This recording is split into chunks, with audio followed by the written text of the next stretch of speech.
Bismillahirrahmanirrahim. Assalamualaikum warahmatullahi taala wabarakatuh. Alhamdulillahirabbil alamin wassalatu wassalamu ala asyrafil anbiya'i wal mursalin wa ala alihi wa sahbihi ajmain. Alhamdulillah, hari ini kita berjumpa lagi. Hari ini Ustazah akan jawab mata pelajaran Pendidikan Ibadat Darjah 3. Jadi Ustazah minta bagi yang ada buku teks buka muka surat 8 lah. Hari ini kita akan belajar cara macam mana hendak bersuci daripada hadas kecil. Sebelum ni awak dah belajar perkara yang menyebabkan hadas kecil, yang menyebabkan hadas besar kan. Jadi hari ini awak belajar cara macam mana nak bersihkan daripada hadas kecil. Baiklah, kita tengok cara hendak bersihkan daripada hadas kecil. Yang pertama ialah berwudu. Jadi hadas kecil ni apabila awak telah buang air kecil kan, jadi awak perlu berwudu untuk melakukan ibadat. Ibadat yang macam mana? Nanti saya terangkan ibadat apa. Yang kedua, sekiranya tiada air maka berhadas kecil maka perlu bersuci dengan tayamum. Apa itu tayamum? Tayamum ialah menyapu debu tanah pada anggota tayamum. Apa anggota tayamum? Adakah keseluruhan anggota badan? Tidak. Anggota tayamum ialah muka dan tangan hingga ke siku. Dua anggota saja. Dengan rukun dan syarat yang tertentu sebagai ganti kepada wuduk atau mandi wajib. Jadi kalau tak ada air, bolehlah tayamum. Tapi dia mesti ada syarat-syaratnya lah. Dan rukun-rukunnya kita kena ikut. Jadi hari ini Ustazah hanya terangkan cara bersuci dulu, berwuduk dengan tayamum. Okey. Kita tengok ibadat yang boleh dilakukan setelah berwuduk atau bertayamum jika tiada air. Tiada air baru boleh tayamum. Bukan dah ada air awak suka-suka nak tayamum. Okey, tengok ibadat dia apa. Yang pertama ialah solat. Apabila awak telah berwuduk ataupun bertayamum maka bolehlah awak solat. Teruskan kepada solat. Yang kedua ialah apa? Tawaf, iaitu mengelilingi Kaabah. Tengok yang bergambar yang kedua kan, gambar Kaabah. Yang ketiga ialah apa tu? Menyentuh atau membawa Al-Quran, yang di mana awak telah berwuduk ataupun bertayamum maka awak bolehlah membawa dan menyentuh Al-Quran. Okey, setakat ini faham. Okey. Terusnya kita tengok pada ayat Quran, firman Allah Ta'ala berkenaan bersuci daripada hadas ya. Bersuci daripada hadas kecil ni, yang mana ayatnya a'udzubillahi minasyaitonirrajim, la yamassuhu illal mutahharun, iaitu surah Al-Waqiah, yang bermaksud tidak menyentuhnya Al-Quran melainkan orang yang bersuci. Maksudnya apabila hendak menyentuh Al-Quran ataupun membawa Al-Quran maka orang tersebut perlulah bersuci. Dengan cara macam mana tadi saya cakap? Hadas kecil, berwuduk ataupun bertayamum sekiranya tiada air.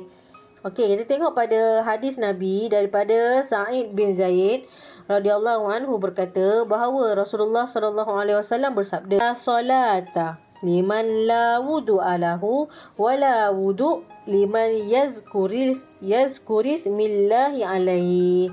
Hadis riwayat Ahmad wa Ibnu Majah dan Tirmizi. Yang di mana artinya tiada solat kecuali dengan wuduk, dan tiada wuduk bagi yang tidak menyebut nama Allah Subhanahu wa taala padanya. Jadi tidak akan berlakunya solat melainkan seseorang itu telah berwuduk. Sekiranya solat juga tanpa berwuduk maka solat itu tidak sah dan perlu solat semula dan mengambil wuduk. Dan tiada wuduk bagi yang tidak menyebut nama Allah Subhanahu wa taala. Jadinya ketika berwuduk maka perlulah berniat. Niat yang paling ringkas saja, aku berwuduk kerana Allah Taala. Tu niat paling ringkas lah. Nawaitu wudu'an lillahi ta'ala. Okey, itu paling ringkas. Okey, itu untuk hadas kecil. Awak dah belajar dia punya hadis dia dan juga ayat Quran dia berkenaan cara bersuci untuk hadas kecil. Okey, sekarang ni kita akan masuk pada cara untuk bersuci daripada hadas besar. Okey, kalau awak tengok cara untuk bersuci daripada hadas besar ni ada dua. Mandi wajib dan juga bertayamum. Iaitu mandi wajib. Apa itu mandi wajib? Adakah mandi wajib itu sama seperti mandi biasa? Adakah sama? Tentunya tidak. Yang di mana mandi wajib ini memerlukan niat yang khusus.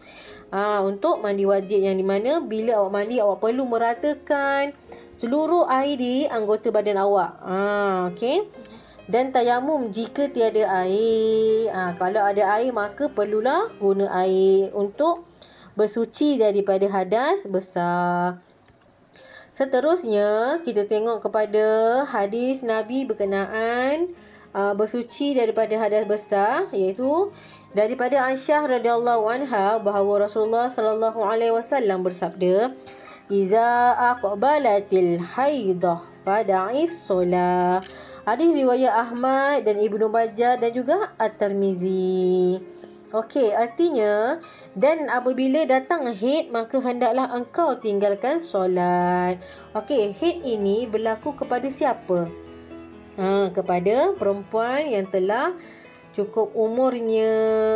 Ada nanti awak akan belajar bilakah umur datang haid ni, permulaan umurnya. Jadi saya akan ajar. Okey, jadi sekiranya seseorang wanita itu keluar dengan solatnya. Okey. Okey, seterusnya jadi soalannya. Ini soalan Ustazah tanya, bagaimanakah cara untuk menghilangkan hadas kecil? Kalau hadas kecil caranya macam mana? Yang pertama, berwuduk. Yang kedua, tayamum sekiranya tiada air. Soalan yang kedua, apakah perbezaan cara untuk menghilangkan hadas kecil dengan hadas besar?